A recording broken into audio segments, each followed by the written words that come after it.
and this is the debate topic, that is machines that can remember states as they occur and can replay these memories would be aware and conscious of their existence in the same way that humans are.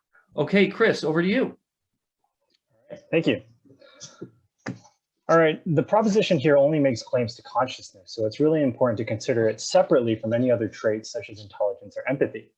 Now, while consciousness has been debated by philosophers for centuries, there is consensus that it is defined by a sense of self.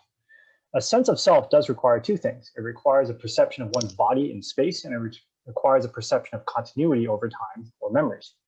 Now, the ability to act and have agency is implicit in this because perceptive continuity requires both the act of proprioception as well as of memory creation. So returning to the proposition here, we consider a machine, intelligent or not, that can do two things. It can remember states, and it can also replay these memories. And these two actions alone fulfill the criteria for a sense of self or consciousness. It can certainly demonstrate perception of continuity over time, right? It is recording states of the world, it is detecting how things change, but what about the body? Here, the fact that it can replay memories, shows that it has the agency to access its own memory banks. Now, these memory banks, or at least the mechanism with which it uses to access these memory banks, are its recognized body. Now, the opposition may quibble. They may say the human's memory is flawed, but who's to say its machine sensors are perfect? It will certainly have its own limitations or even its defects. In any case, the question here is whether or not a memory is created, however hazy.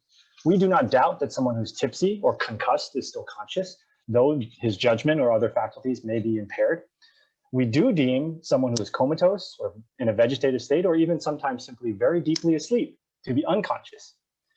Nor do we say someone with a photographic memory is more conscious than a forgetful person. We do not say a stoic is more conscious than an emotional person.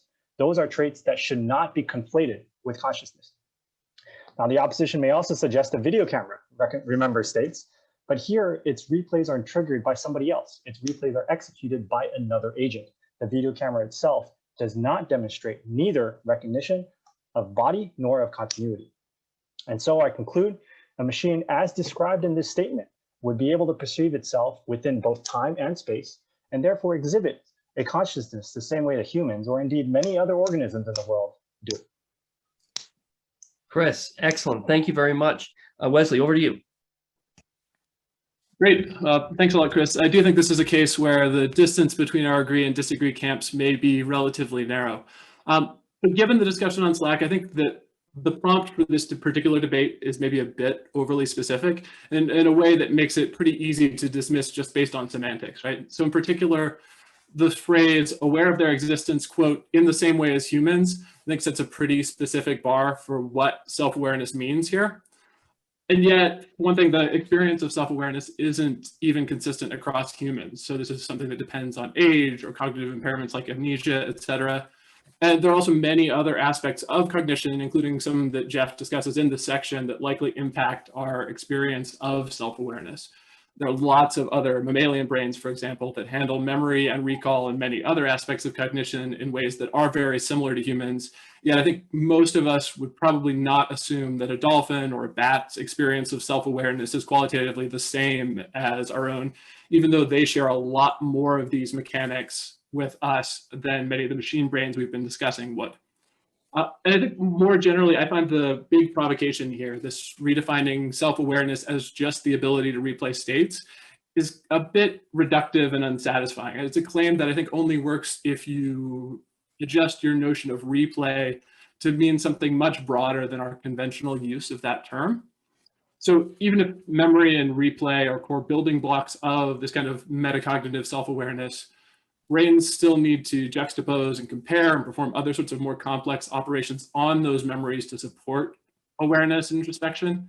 And you can claim that all of those are just recall, but to me that feels a bit disingenuous. I think in practice, Jeff's argument also hinges on this idea that a machine wouldn't just record and play back memories, but they would do that in a way that's like a human brain. And I think that's a bit of a bait and switch, right? You're calling all of the complex cognitive machinery in the neocortex just recording and recall. That might be technically accurate at a really low level, but I think just using that really simple label obscures this profound and fascinating complexity of all those operations and just how little we still understand them. Hey, Wesley, excellent. Thank you very much. Olivia, over to you. Thanks, Jay. So to recap, and to Wes's point, I'm actually going to go back to the definitions of the author around this machine that learns a model of the world using the same principles as the brain. And that machine and the model of the world's internal states are actually equivalent to the states of the neurons within the brain. So in short, this machine is essentially a fully scaled blue brain project style of model, fully digital representation of the brain down to the level of simulating neurons. Very cool. Now the question, whether this machine can remember states that its model has had throughout time, and whether it can play them back of its own volition.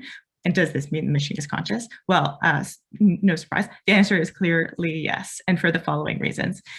These machines do in fact have a sense of self, and Chris touched on this earlier, but the sense of the body, the sense of actions and thoughts, the sense of passing time, these are all implied both in the question, but also in the learning of the model through the same principles as the brain.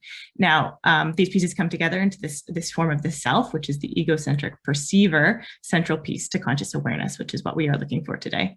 The second piece around being able to recall experiences from the past, well, this is the proof point, that intuitive check that the author references. Of course, this does take us down the path of the validity of things like the Turing test. I think this is somewhat what Wes was referring to, and whether the Chinese room argument holds, but I will leave those aside for the time being and maybe pick up for the next speaker. The third point, which the author mentions, is just this other framing, which is that if consciousness, or rather the essence of consciousness, whatever that may be, does not exist at the level of these neurons, does not exist at the level of the brain comprised of these neurons, does not exist in the experience, the human-like experience of building this model in interacting with the world, then where is it? Where is this consciousness essence?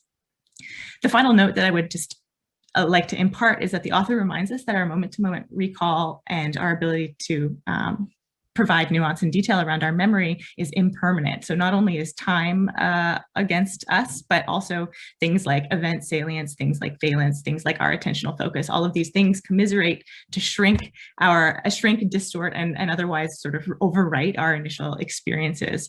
And humans are therefore imperfectly conscious by our definitions that we're using today, but we are conscious. And so with a machine that has these abilities to save high fidelity experiential information and may or may not be subject to the same whims of neurochemistry that humans are, then perhaps we should actually be thinking of these machines as super conscious. I'll leave it there. Back to you, Jay. Wow. Okay, Olivia, thank you. Catherine, you're going to bring us home. Awesome, thank you. So thank you so much for the points made by the affirmative team. They've been extremely fascinating. I think particularly the direction of the last speaker is really compelling.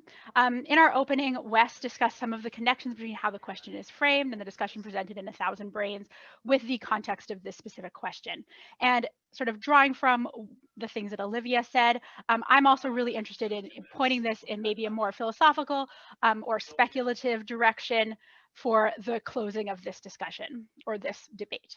So one of the discussions in this section of the book that was most compelling to me was the idea of making computer neural networks that work like the neocortex without creating a facsimile of the old brain. And I think it's self-evident that our experience of consciousness is pervaded by fears, urges, and feelings. And I think it's interesting to ask ourselves, what emergent features might a consciousness without the old brain have that would shape its existence and experience of that existence? Would the result be similar to a human experience of consciousness? Would it be super conscious? And what other elements would interacting with such one of these consciousnesses have for us? How might we interface with those consciousnesses? How could they relate to us? Would these consciousnesses be interested in connecting with humans? And if not, would I be able to let go of my wish and approach to interacting with other beings that is framed around understanding the emotions of other creatures? I recently attended a talk by a robotics researcher from the University of Manitoba, James Young, and he was discussing the way that humans will imbue robots with affect, reading an emotional meaning to behaviors that were not desired to inspire that response at all. We can only expect that as we continue to do so, that we would continue to do so for neocortex-inspired AIs.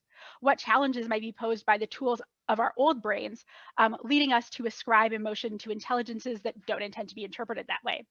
these questions might seem similar to the fears about AI that Hawkins discusses in the book, but they're really motivated from thinking about how humans would respond to these AIs rather than by assuming particulars about what features artificial consciousnesses might have. Catherine, thank you. And Wesley and Chris and Olivia, thank you all.